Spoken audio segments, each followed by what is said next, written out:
ማለት ለዳቦ እንግዲህ ሁላችሁም መጥምቀ መለኮት ቅዱስ ዮሐንስ እሱ በሰላም በፍቅር ያድርሰን። እንግዲህ ሁላችሁም በከተማም በጫጫም በደብረ ብርሃንም በአዲስ አበባም ያላችሁ ከሩቅም ያላችሁ ደግሞ እዚህ ቦታ መታችሁ የበዓሉ ተካፋይ እንድትሆኑ ዘንድ በመጥምቀ መለኮት በቅዱስ ዮሐንስ ስም አሳስባችኋለሁ ማለት ነው። መልካም ቆይታ።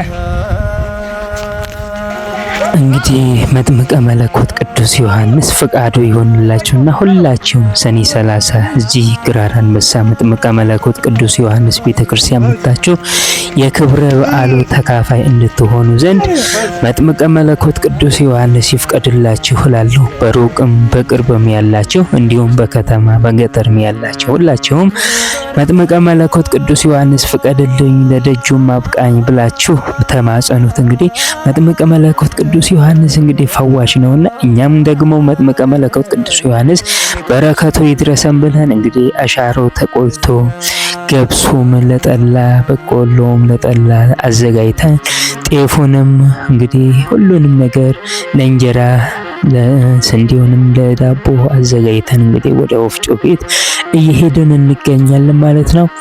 እንግዲህ ዝግጅቱን በደንብ ተዘጋጅተናል። እናንተ ደግሞ መታችሁ የበረከቱ ተካፋይ እንድትሆኑ ዘንድ መልካም ምኞታችን ነውና እናንተም እንግዲህ በሰላም በፍቅር ለደጁ መጥምቁ ዮሐንስ ያድርሳችሁ ብዬ እመኛለሁ። ሰላም ሆኙልን፣ ሰላም ቆዩልን።